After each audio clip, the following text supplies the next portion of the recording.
So we're back. We're back. We're back. The problem we realized is that I was plugged into the wrong thing. So actually, listen to the video. Yeah, we're going to have to like figure out how to make that work, but we'll do it. But it's funny because by the time you're hearing this, you're already like most of the way through the podcast. Yeah, it's okay though. But we just kind of made a small technical error. Yeah. But nonetheless, I still don't know where I would open a space. Let's go back to that. I still don't know. And like, is there something you would do differently, like even in the process maybe of how you run the space? So, well, for a while I was thinking like, let's just say you want to open a shop, right? Mm-hmm. And my whole thing was, in the beginning was, oh man, find the cheapest space possible. Like dirt cheap, that's what I need. And it's like, am I going to survive when it's dirt cheap, right? So that was how it started. It had to be dirt cheap. Yeah. But then somewhere down the line, I remember years later, I was like, well, God, it'd be worth it to pay like quadruple the amount to be in a busy area. Yeah. And here it is, like now, I'm like, I'm not sure. Like how much would I pay and where and what's worth it? And these things all changed because LA changed. And also Amazon. Yeah, and everything's online changed. Retailers. So that kind of made it more difficult. Like what's really worth it now? You know, I'm not sure. Like that now. Well, when I was sure of things, has become a question mark. Yeah. So like now I'm not sure, you know. No, it's definitely like a huge challenge. And my friend who was helping me find spaces, I drove him crazy because I would ask him all the time, like, what's this neighborhood? What's it going to be like? And most don't know. Yeah, most of the information you get on a space is geared for someone like Taco Bell or something. Yeah, but even like a space like, I jokingly would call it feng shui, right? It's like Chinese, whatever. Feng shui? Whatever, right? Feng shui. But dude, that cat is not the right feng shui place for me, dude. Dude. Where's the yoga mat? Dude, where's the yoga mat in this feng shui? Where's the yoga mat so I could fart on it, bro? Bro, I just want to fart on the yoga mat. I just want to fart on that feng shui. But yeah, so, because for example, opening our shop in San Francisco, we had a spot it was okay. Mm-hmm. We opened right next door. We moved one door over, and it was like way better, right? All we did was move over one spot. So you look at that and you're thinking, like, you know, being further away by 20 feet made all the difference in the world, right? So same thing with the space. You might pick one, and it just might not be the right shape or whatever it is for what you want. The spot right next door might be so much better, but you won't know until you do it. Yeah. You're going to go, fuck, it's not working. And then, like, you move next door, and you're like, how come it's so much better? But these aren't, month-to-month situations. That's what I'm saying. You got to sign up, like, I'm going to do this for years. It's all kind of a gamble, and you find out the hard way that, like, let's say you're like, okay, it's too busy on the main street, so I'm going to be right around a corner, right? That's kind of like what you do as a small business. You're always like, I'm going to open around the corner from the busy area. So I'm close to the busy area, but I'm around the corner. And then sometimes that actually fails miserably. Like you think just because I'm 100 feet from where it's super busy, nah, man, it means you're a fucking 100 feet away from where it's busy. Especially in Los Angeles. Yeah, it doesn't work. And each city is different, but Los Angeles especially is like where people walk is so concentrated. It's like 1-2 blocks away from that, and you're on Mars. And everyone's in their cars at that point, and you're too far. Yeah, and then it's really bizarre. Yeah. So, anyways, I'm unsure. So, if you're opening a business and actually physical space, it's really difficult. And I'm always like, wow, they're doing it. I'm always pleased when I hear that somebody's like going for it. But man, it's tough. So. I don't have I said it a few times. I really don't have an answer anymore. And I don't know. I found out, like I told you, there's a gallery. I think it's called And/Or Gallery, and it's in an apartment that's opening. Yeah. And they're just saying like we're starting to get those New York style. Like we're in our apartments now.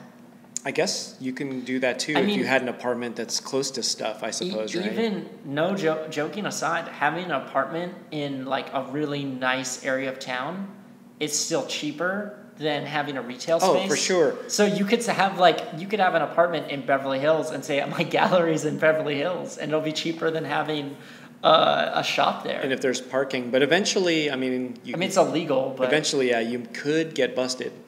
Yeah, but then you're like, haha. Because you have busy. Basically, there's always a neighbor. Yeah. There's always a neighbor that's going to complain. And they're going to be like, well, how come there's all these people? Yeah. It's always that. But so, I think having a home-based business, though, has changed, right? Yeah. Like, that used to be, like, this new thing, and now it's common. Like, there's home-based businesses. Yeah. Like, cars are not parked in the garages anymore. Cars are parked on the street or on their driveways, and, you know, the garages are all being used for, like, projects in people's homes, right? That's DIY. kind of a thing. I'm a DIYer. I see it all the time. Like, I walk in my neighborhood, and I'm like, oh, that garage, they never park the car in the garage. And then it's open. I'm like, oh, they got a little workshop in there, right? I see workshops in in garages, like shit going on. I'm like, so cool. And it's like, I love that. Crazy. Just thinking of all these changes, especially now, it's such a strange landscape of where to open, because at one point you could open anywhere and have all these people come to you, but you know in reality they're not going to really go to this destination spot. You've got to be really great if you're going to do that, like a super original, maybe a decent size, because you can't just open a tiny little hole in the wall and expect people to come. No, you've got to have stuff. It's got to be pretty decent size, and then you become that destination location. But if you're just like a neighborhood, like serving this little neighborhood, and you've got some like little store that sells tchotchkes, like whatever that is, in the right? Valley. You're going to probably die. But let's say you're in a cool neighborhood like Woodland Hills. It's not cool. That's not cool. But let's say like Thousand Oaks. No, but there's wealthy people there, right? Calabasas. So what if you had a giant robot store in Calabasas? There's a chance it might actually work, because you'll be the only shop that sells like the stuff, that's pseudo like interesting, weird, but still kind of commercial goods. Like what if you had a board game shop in Calabasas? It might work. It might, but you'd have to. You wouldn't be selling at that point the like cool, edgy new board games. You'd be selling Monopoly, Life, because you'd be all in the kids market. You've got to have it all, man. Yeah, you got to have it all. Then you got to do workshops and have classes and all kinds of shit. But there's stuff like, or maybe that board game store is actually a toy store with board games. Yeah, right? But no one from Calabasas wants to drive all the way to downtown LA to buy shit, right? But then Amazon. Yeah, there's Amazon, but part of it's the experience of going to a store. Yeah. People still buy stuff at stores. I think that's kind of a thing that we forget, is that retail still matters. Because I do think that you could buy anything on Amazon. Retail matters. No, I actually believe it. I mean, why is Amazon opening shops? They're starting to open stores too, right? And have people delivering like plainclothes delivery men. Oh, totally. But I'm just saying I think the retail store still matters. People are still going to go out, kind of like zines, right? Zines died and came back. Retail has come back too, in a way, right? There's been more retail, people buying shit. And even books, is Amazon even about books anymore?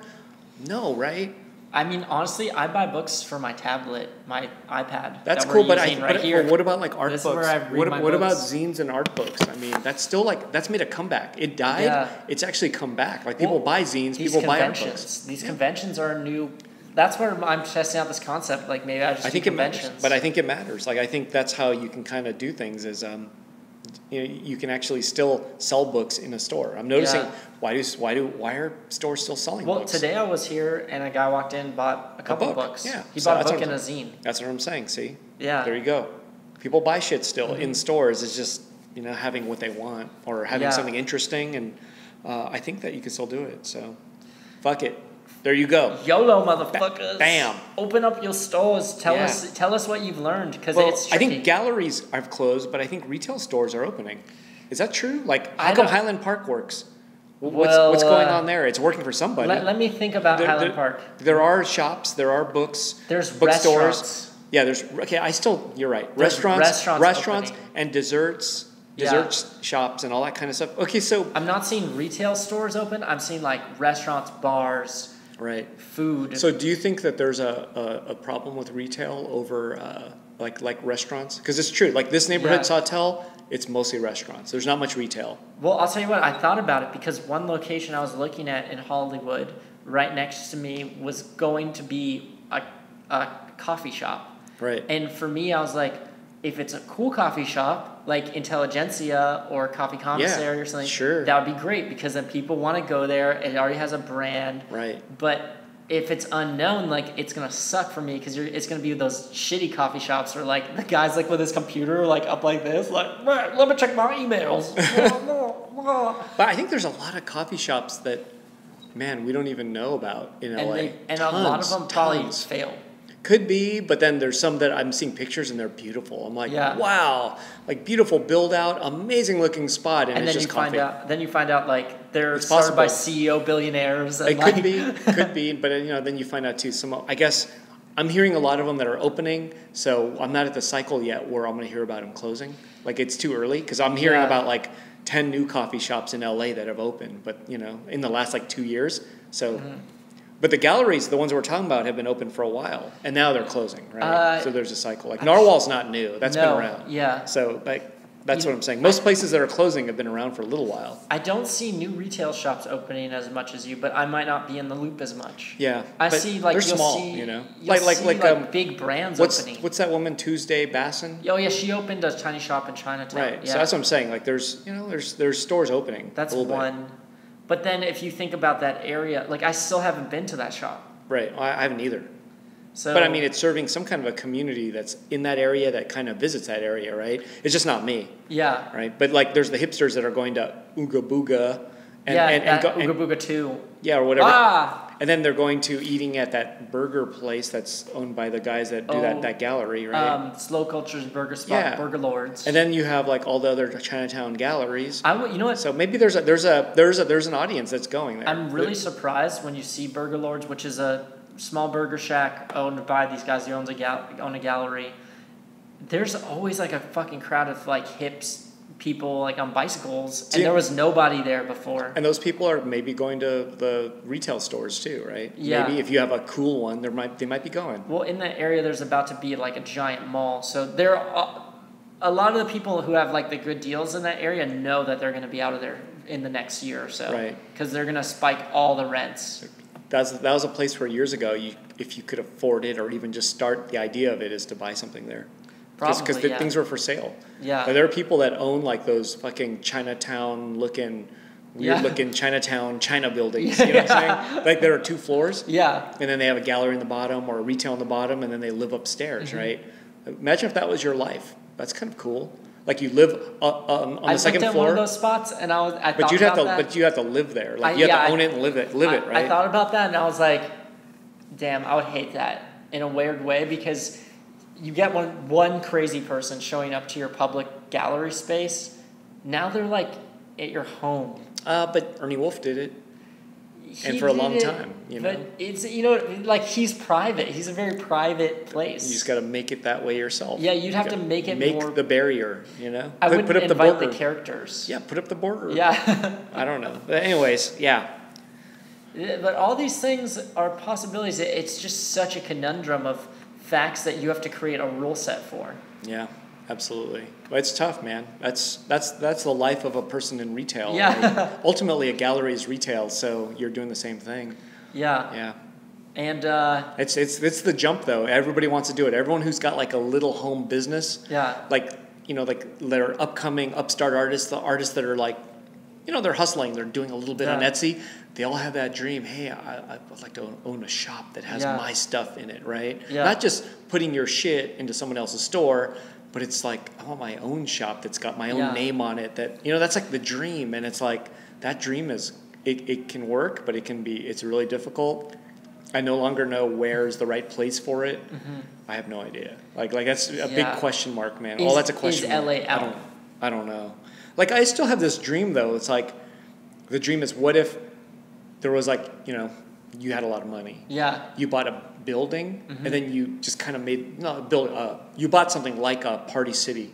Like a big thousands of square foot warehouse. You close your Party City. Yeah. You break it up into tiny little shops. So you make your own, effectively, you make your own mall. Like but like a flea market one, like kind of. No, but you have a everyone cool, has their stands. Yeah, you have a cool cafe in it, right? People can come. You have coffee. You have a restaurant or two, and then you have like 10 or 12, let's say, like spots that can be galleries or small stores, and some of them could be tiny that you could rent to people that are gonna like actually have it open, where it's like retail. So one guy did that would be awesome, right? A guy did that. I'm not talking about alternative mall, or I'm not talking about fucking campers. Yeah. I'm not talking about that shit, because that wasn't or quite containers. Yeah, that wasn't quite right for it. I don't think. Yeah. I was just thinking, but what if there was something? Then that becomes like epic. But it becomes popular because then you're open daytime, you're open nighttime. There's shit going on all the time. That's what it's gonna take for the Valley of Los Angeles. And what if there was? What if this thing also had a bar in it, right? So now you go into nighttime, like late. So that means if you own a shop, you could fucking open at 8 a.m. when coffee's open, and you can close at 2 a.m. if you want to, right? And there's like restaurants and shit in it, a few, right? Small restaurants or stands. Maybe there's stands, right? It needs to be like food that people think is cool. Yeah, but it's also like, what if it's a Kogi taco, right? So it's not really a dining place where you're sitting for 4 hours. You're getting there eating a taco, but you're walking around with a taco. And now you're going to shops because it's all open, right? You know what? I would think that would be hot. Food is honestly, I think, the biggest driver. Like, I just saw in the Valley a new place, Jinya Ramen. Oh, that's been there, man. You're talking about Studio City? Yeah. Yeah, it's been there for a little bit. There was a Jinya in Sawtell. There was one here, but they opened in the bottom of this mall that nobody goes to. I know where it is. It's where there's a Michael's upstairs, and I was like, holy fuck, there's people in this mall. I'm trying to park at this fucking Michael's. But I can't find a parking space. I guess that's just a mall concept. It's just maybe uncool stuff in a lot of malls. But I was just thinking, what if there was one that was more punk rock? But that's what I'm saying is like you need the stores, the retail is there, but it needs the food element. Yeah, the driver right is that. Unless, like I said, if it's a cluster of good shit, people are just gonna go. Yeah. Right. I'd love to see that in the Valley. Like, what if it's just a cluster of like I said, 10 things? I would go there just to go there because there's 10 things, right? Like I eat. You go there, eat. You go drink your fucking coffee. You take a shit in the toilet because now you've eaten food. And so if you open this mall, it better have more than just like the one stall thing. A dope toilet with industrial power toilet. Yeah, full doors. None of that like the door's too small and it's broken. Full doors so you can take a shit in peace. Anyways, I would love that. Like that just sounds like really cool. Yeah. Like that would be like a game changer. But the idea is again, But then at that point, how would you make it happen? I don't know. And at that point too, you become a landlord. Yeah, that becomes the job as a landlord, right? And then, someone's going to be, I can't pay the rent. And then you're just like, fuck, you're out. And then what if, like, all vendors are like, we can't pay the rent? I know, it's tough. Yeah. Same thing. Like, but what if it was, like, 3 galleries there? So, it'd be pretty cool. 3 galleries, and then there's, like, fucking I don't know. That's just a dream. I remember I said, I'd need a lot of money. Yeah. So that meant, like, I'm willing to take a loss. Yeah. Like, I just buy the building and just sit there and just go, all right, here it goes. So. But honestly, the Valley is the place. There's enough people that live out there. And Boyle Heights. Well, Boyle Heights, I think the Valley. I like the Valley because it's like the most This is very LA. Like, if you don't live here, I guess it's very somewhat uninteresting. But it's like the Valley is like they say if you live in the Valley, you always want to go to the other side of the mountain that separates the Valley from really the Los Angeles everyone knows. And there's millions and millions of people that live out there, but there's nothing to do. Right. Except like suburban generic things. But I wouldn't want to be in the Valley. You would? I wouldn't. See, no one wants to be there, but if there was something cool, and this place you would need the most expensive air conditioning on the planet because the Valley is just too hot. So anyways, okay, whatever. Oh my God. Dream gone. Just destroyed by the Valley. Yeah. Don't let the Valley destroy your dreams. So anyways, let the Valley. There was a question. Oh yeah, so let's raise the question. So Junkyard Sam, I can kind of paraphrase the first part. I think I remember. He was like, have you ever shown an artist that you have had sex with? Was it Death Be Son? Maybe. I think maybe I have.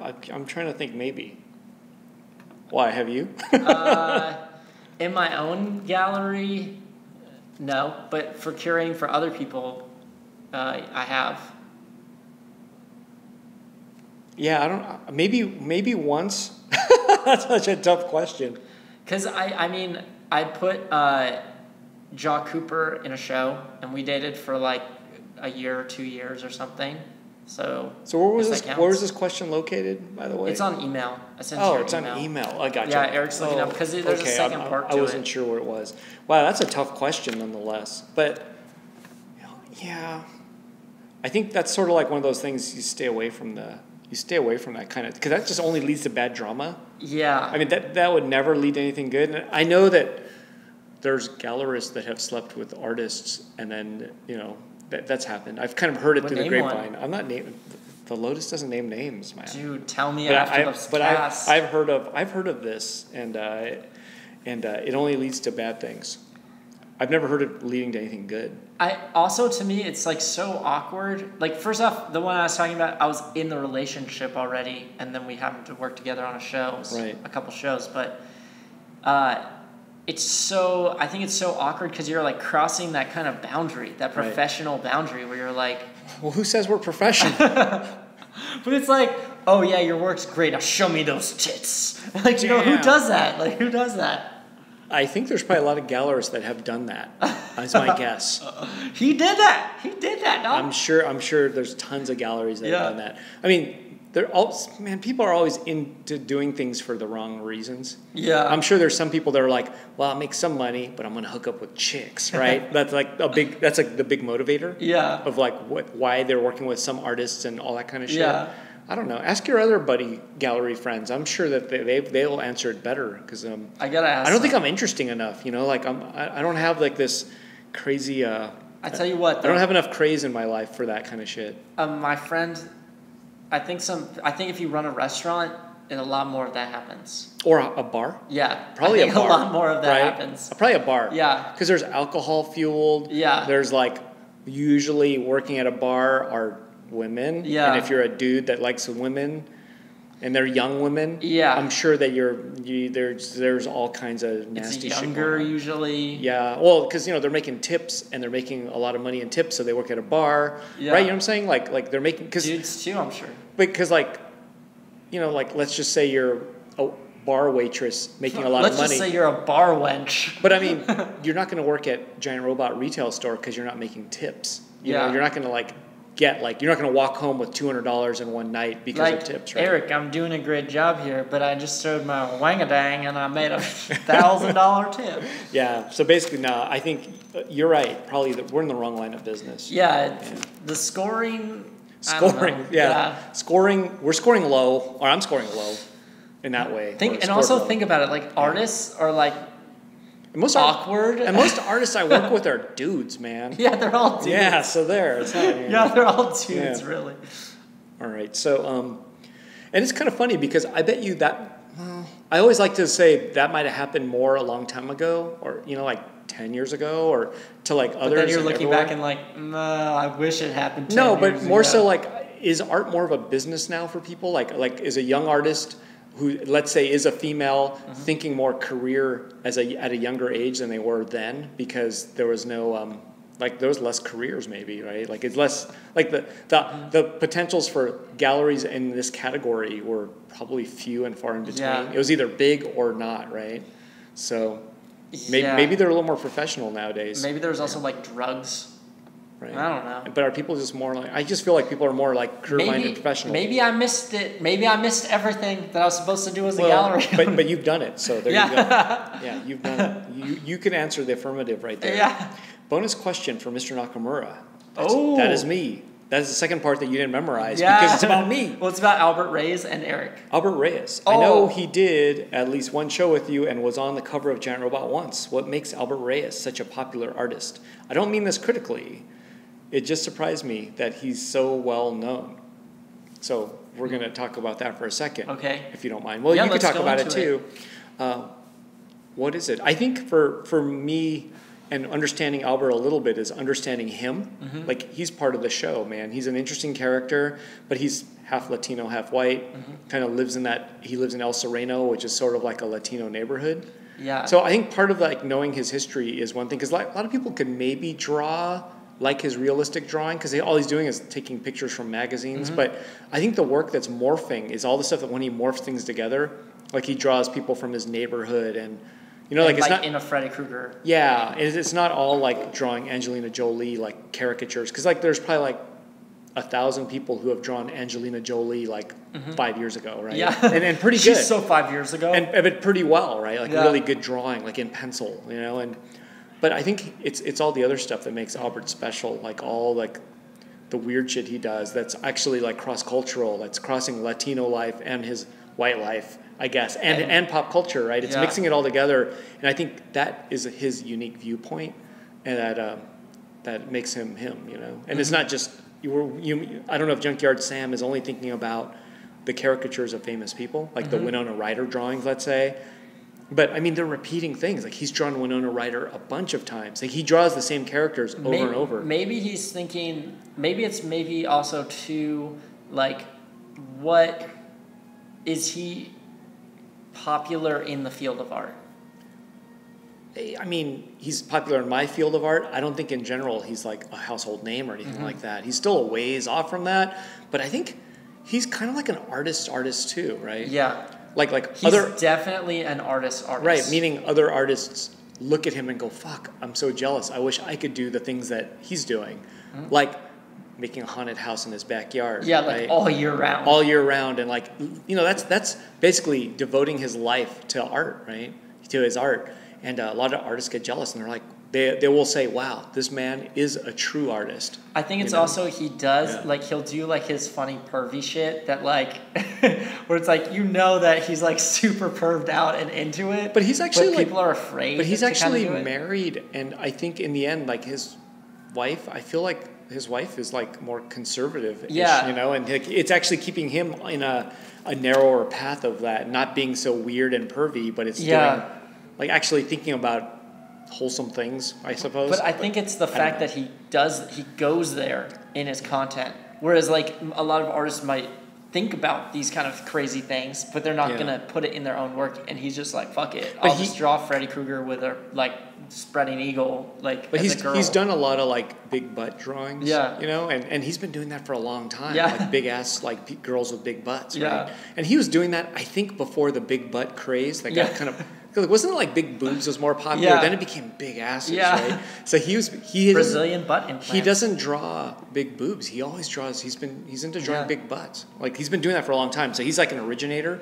And so also he's kind of OG there, like cholo style. Like kind of. That's what I'm saying. But that's his neighborhood, right? Yeah. Like, and the cholos that he used to draw have become like the kind of like goth skateboarder Latinos. Yeah, goth. What's it called? Goth cholo. Kind of like Prayers. The band is called Prayers. My God. Yeah, Prayers. But sort of like the What's Up rockers, you know, like the street kids that Latinos kind of like, they're less gangsters, more like street kids, skateboarding and wearing like into like dark or death metal. I think he said that his neighborhood, all the neighborhood kids changed into that from, you know, cholo gangsters to the What's Up rockers kind of kids. His neighborhood is an interesting pocket of Los Angeles too, because it's one of those places anyone who's been there, I think has that common thing where they're like, I don't really know where I was in Los Angeles. You get on these weird intersections of freeways and you're in this pocket where you're like, you never knew it existed. It's called El Sereno. Yeah. In that area too, I don't think it's gentrifying. Well, you know what it is. I think I noticed a few things there, but I know artists who have moved, like families who have bought houses there. Yeah, that's like more affordable. It's affordable. It's an old Latino neighborhood, you know, but it's really close to everything in the end, right? It's close to Pasadena. It's close to Chinatown. Yeah. It's close to like Monterey Park. It's right there. But you would probably like if you're visiting Los Angeles, you'd have no reason to ever go there. No, absolutely not. I wouldn't open a giant robot either. So, and okay, there's a bonus question from Junkyard Sam to you. Whoa. Tell more stories about Jaw Cooper. No, he doesn't say that. It does say that right here. Oh my God. With like 20 exclamation points. So you've talked about that a little bit. Yeah. And I don't know how she's doing as an artist these days. She has like a ton of Instagram followers. Yeah, I haven't heard it either. Yeah. But that's because I don't like seek it out. Right, but even me, it doesn't cross my path like seldom ever, and I'm seeing other artists' names all the time, but not hers. So I would be surprised if she moved away. I wouldn't have known because I'm not seeing it. I don't know. Yeah. All I know is we lived in downtown Los Angeles. Right. And she like was very conscious of how she did her Instagram. Oh, but that's professional artists these days. That's what I'm saying. That's the exact thing I was talking about earlier, was the fact that like the kids aren't just like, oh, whatever. They're conscious about Instagram and conscious about social network and conscious about what they look like in photos. And they're doing that in their early 20s. This isn't like later career. This is like thinking career right at 21 or something. You're already thinking about the career. Yeah. So, okay, that's what I'm saying. About her story, like all I kind of know is that from what she told me was that she had a blog like from when she was even maybe in middle school, high school, like simple blogspot kind of thing, right? Or Google, I think blogger, sure. Whatever the blogger tool became was at the time. Blogger is Blogspot. Now, Yeah, whatever the simple tool is. Sure. And that she was posting her art and whatever, and then she did a tutorial on how to mount Daniel Rolnick. how to mount like paper to wood. Oh, okay. Some shit. Mounting her paper to the Daniel Rolnick wood. Wow. May or may not have happened. May have happened. Many a time. So she was talking about how to mount the wood. Mount Everest. Okay. And for some reason, people were interested in that and sought out how to do that. And since she had the tutorial, it kind of became a viral thing. Right. And was she in the video? It wasn't a video. It was just a document. Right. But was she in the pictures? No, she purposely kept herself until recently, I think, out of all the photos because she, I think she noticed something to do with like there was in the illustration world it was all male dominated. So if people thought it was a dude by using the acronym Jaw Cooper, then it wouldn't be like could grow more. Right. So Jaw was an acronym. Yeah, it's like Jessica, Alexis Wiseman Cooper. What the fuck name is that? It's like two middle names. Oh. Or something. Wiseman? Or last name. Wiseman is a middle name? Or I think that's her mom's last name or something. What's Cooper? Her last name. From her dad? Yeah.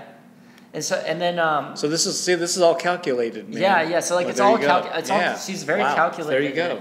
And then from that, then she does the Instagram. It gets popular. And she's very calculating with that. I remember when I met her too. Yeah. She was very professional. Like actually shook my hand and made sure I knew her name. Yeah. Like it was one of those things you're like, hey, my girlfriend. And Daniel walks in, hey, my girlfriend. Hey, what's up, yo? And I was like, oh, look at Daniel's dating this girl. And then she was like really like made sure that she took at least 25% of that of your energy and just made sure that she had a presence. Yeah. And she like shook my hand and made sure I knew that I acknowledged her and made sure that she was what I'm saying? Yeah. Like she made sure that she wasn't like the fly on the wall and disappeared because I knew like you and I didn't know her. She actually made sure that she was part of the conversation. Yeah, it was and weird. I realized I was like, oh, she's like a professional. I didn't know she was an artist, but I realized, oh, she's like. She's kind of got like a because she would get mad because I'd be like Jessica, like I'd call her real name, right? Like why would I call her weird acronym, right? And she'd be like, "Oh, why are you?" Like, in public? Yeah, just like, I see. Jaw Cooper, right, or just it's Cooper, right? And I'm like, why would I call like? Right. Why would I call? Yeah. So you weren't willing to play the game. No, I was like, that's weird. Yeah. That'd be like if your girlfriend's like, "Hey, giant robot," right? Like, what the fuck? Yeah. But So yeah, it's very, very calculated, and I don't know what else Junkyard Sam wants from me. I think he wants some dirt. What dirt? What dirt? I don't know, like what dirt there is, like. Dirty dirt, man. He wants the dirt. He wants like sexual details. His name is Junkyard Sam, so he's filled with dirt. He wants like sexual details. Deviance. Dildonics. He wants deviance. Dildonics. Do you speak in dildonics? Yeah, do you speak in cyber dildonics? I mean, I don't know. She had a fucking like chinchilla that shit everywhere. Wow. Okay. I don't know. Eric, guide this. I don't know what people want. I have no idea either. But so did you put the chinchilla in a weird orifice? All the time. All right. There you go. No. For exit only, Eric. Oh, okay. Well, I wasn't want yours. I just want hers. I don't know what I'm supposed to... You're putting me on the spot. I will answer questions if someone asks me the question. So did you put the chinchilla in any of her orifices? Yeah, except the exit only. Oh, her exit only? Oh, okay. I thought you meant yours. No. Oh, okay. But mine's just poop only, exit only. All right, whatever. Okay, so... Okay, Junkyard Sam, you just got the information on Jaw Cooper. I don't know what you want. Yeah. I don't have any like documents or anything. Well, nonetheless, how did it all end? Am I allowed to know that? We were living together, and then like one day she like turned to me and was like, "I don't want you to live here anymore. I don't want to do this." And then she was also like crying, and I was like, "Okay." I had a dream the night before that I was like, I need to leave. And I was like walking out, but it was weird because we weren't fighting or anything. And then I was all bummed, and then I went back home, and that's how it ended. So did you live in her place? Yeah. So how much shit did you have there? Like, not that much shit. I think that was part of it. I felt like a captive. She, like, really made no space. There was, like, I had, like, my laptop and, like, one drawer that I had my clothes in. So you were kind of temporarily there in a way. How long were you there? I want to say, like, a year. Oh, wow. It was a while. And then every month we would go on, like, I had this idea, like, because she was freelance. She works as, like, at the time, she does, like, illustration for advertisement agencies. Right. So, like, maybe that was also part of the reason maybe you didn't see so many shows is because she's successful monetarily from doing that. Right. Okay. Like, she didn't have to worry about hustling shows. Right. She had, like, a solid income from, like, freelance work that you wouldn't know was, it's all, like, I got you. In the building. And, I was like, let's go on an adventure every month. So we just, like, let's go to Arkansas. I just had this idea. We just, okay, let's go to Arkansas. And we just go there. Cool. Yeah. Awesome. But then it ended just like that. Ended like that, and I was like, nothing led up to it? Like, were you surprised? I was, like, really surprised. And I was like, really hurt by it. So you didn't even know? Heartbroken. You didn't know? No, I didn't know. Wow. I didn't know. It was like out of the blue. That's happened to me too. Yeah, and you're like, what? I was kind of on the receiving end of that, where I was like, oh, what the fuck? Like, where did this come from? Yeah. Right? I thought everything was good. Yeah, and then you're thinking, like, why did I fuck up? Yeah, what did I do? Yeah. And then this healer was at my mom's house. Oh no, the healer guy. Yeah, and he was like, you need to get angry at that bitch. And I was like, okay. He said that? He said that, and I was like, oh yeah, she's a fucking bitch. Fuck her. How long did that take? To get over that? Yeah. Like, when did this healer tell you this? Like, I'm not sure. All that time period is fuzzy because I don't really think about her anymore. Like 6 months later? 1 year later? No. Well, I think it took, like, maybe a solid year until I was, like... Wow. But I was, like, dating and stuff, and, like... But, like, I would feel bummed about it. Maybe, like, you'd have a relapse of bum. Wow. Yeah. Jeez. Okay. But I think what helps the most was you go on lots of dates. Sure. And Tinder. I also went on an entire cross-country road trip, which I think helped a lot. Sure. Just get it out of my system. Was that the road trip? Was the reason for the road trip part of that? That was part of it, Oh my God. Well, there's movies that people do this Yeah. Right? You're actually like a movie. Yeah, basically. What's the movie that, Elizabeth Town. Yeah. Right? The guy, what happens there? Cameron Crowe. Yeah, Cameron Crowe movie, which was a bad one, evidently, right? Didn't do very well. It didn't do very well, but all of his movies have great soundtracks. But that one, like, what the guy drives across country because of, is it a father dying? Or Something like that. He actually fucks up at the shoe company. Oh, yeah, right? yeah. He makes a shoe and he believes in the shoe and the shoe comes out and it does bad and it fucking fucks up the company. So it's basically Nike and he gets fired and then he goes on a road trip and and he needs to cleanse himself of that. Yeah. So you did the same thing. I need to cleanse myself. Well, it wasn't as conscious of that, but I realized that was like a thing that stemmed it. What did you do after yours? Just fucking... Fuck so hard. I just went to work the next day. Man. Yeah. I didn't do some cross country trip. Yeah. Mm-hmm. Yeah. Well, this is before I had the gallery too. Right. So I'm a freelance journalist. That's cool. Then I have like epic stories. Awesome. There you go. Yeah. So there you go, Junkyard Sam. That is an epic tale of Jock Cooper right there. Yeah. And it ended on an interesting note right there. Well, so no, it was good. It ended the best way possible because then I met my wife Megan like years later. Right on. All because of the podcast. Yeah. All because of the podcast. If you listen for episode 1, it starts with like Tinder, me going on Tinder, going on dates, meeting Megan, marrying Megan, getting disowned, getting back owned by my family. Yeah. See, it's all because of the podcast. Yeah. So there you go. Yeah. We talk about life, art, and life again. Awesome. I mean, I don't know. Whatever people want to ask, we're here to answer you guys. Right. But I think that ultimately, like, you kind of... I mean, everyone's got these same exact stories, right? Like, how do you get over things? I mean, I guess as I got older, you get over things a lot easier. Yeah. In my opinion. Like, the hurts from a long ago are like... you look back kind of like thinking, oh... I remember what that felt like, and that was really interesting, right? It was kind of Yeah. interesting, because then you realize, whoa, I took that so serious, and that hurt was so painful. Yeah. And now, like, that hurt, any kind of hurt like that, you're just like, all right. Yeah, you're like, whatever. But do you think an app like Tinder makes it easier for people to get over, or Dude, does that hurt? Does that hurt the same? I wonder. Like, we can't measure it, but I'm just wondering if you could just go, let's swipe right today and go on a date tomorrow. Yeah, because before it was like a date was like, where am I going to even go on a date? Yeah. You didn't know, right? Because you couldn't. You're like, where am I going to go to the supermarket? Well, like, where are you going to go? Where are you going to meet? That's what I'm saying. Like, oh, I'm going to go to the supermarket. Yeah. Right? It's like, oh, sorry, I bumped into your cart. Oh, your chocolate just got into my peanut butter. Yeah. Or my peanut butter got into your chocolate. Oh, that's right? a nice melon you're holding. Yeah. Let me test them. Ooh. Like, where do you go? Or if you're not a drinker, you're not. You're like, fuck, a bar? Like, fuck, that's no good, right? Yeah. So where do you go? And like, that's what I'm saying. Now you have Tinder. You're like, I'm just gonna get over it. Dink. Yeah, right? exactly. It's like,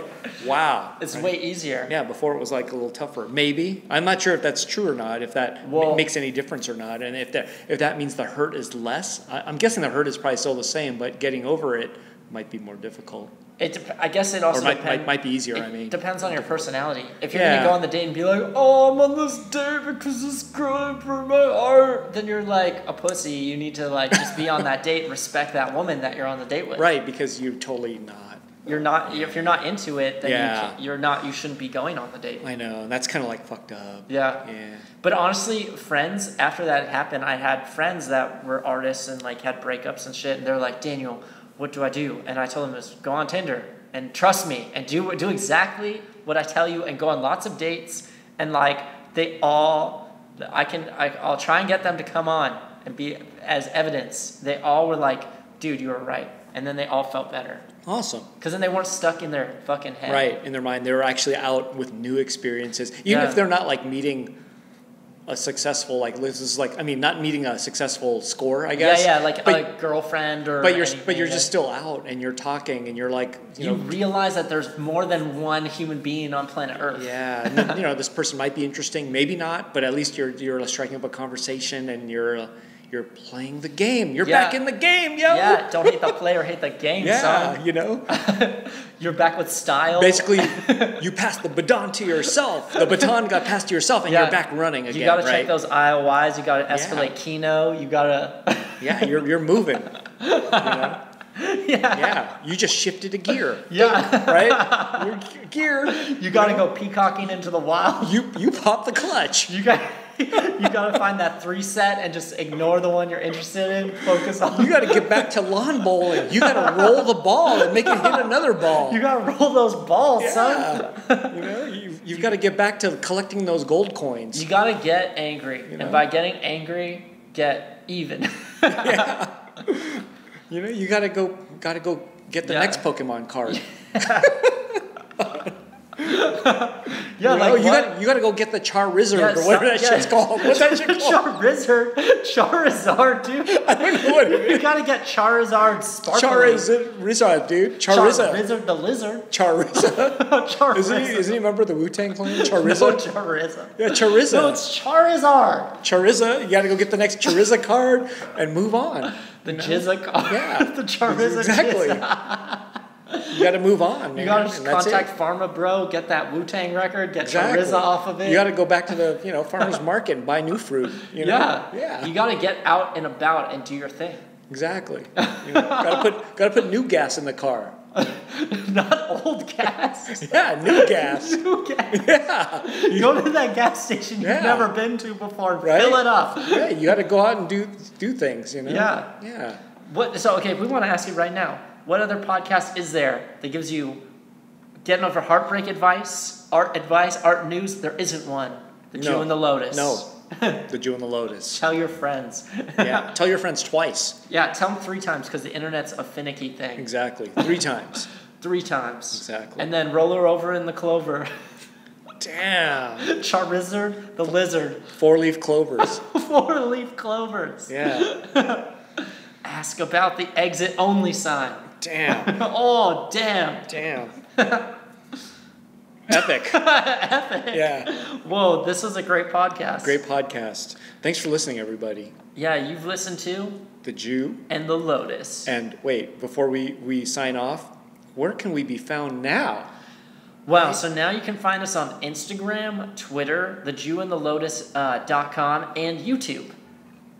Facebook too. Amir Nazigori, What's the Story Nazigori, pretty much runs our Facebook page, and he does a great job. That's an honor. Yeah. He posts like really cool like screenshots of stuff, and so you can see what's video happening. Clips. Yeah, he makes clips, the best audio stuff. clips. Yeah, it's really an honor. Yes, if you're listening, you want to go back to old episodes, but you don't have the time to dedicate, you can go to the Best of Jaddlecast on thejewandthelotus.com and listen to the best ofs. And we're on what? Stitcher. TuneIn app is still there. iTunes is the big dog. And our website. Yeah. Even. So we have like 6 ways you could listen to Jew and the Lotus, and now you could even see the video on YouTube. Yeah. So we just divided up the audience even more. Yes. So the audience, we don't really know what we have. It just got divided up even smaller because there's just no matrix or metrics or whatnot. Yeah. Except YouTube does. YouTube, we can see views. And it just looks really small at this moment. But listen, we know you're a core. We respect your core. And the core, is that the gut? We love you guys. The centered core. Yeah, your core. Yeah. Embrace your core. Yeah, embrace the core. So, again, I'm Eric Shapiro. And I'm Daniel Kobayashi. And you've listened to The Jew and the Lotus. Episode 37. Thank you. Bye-bye. Bye.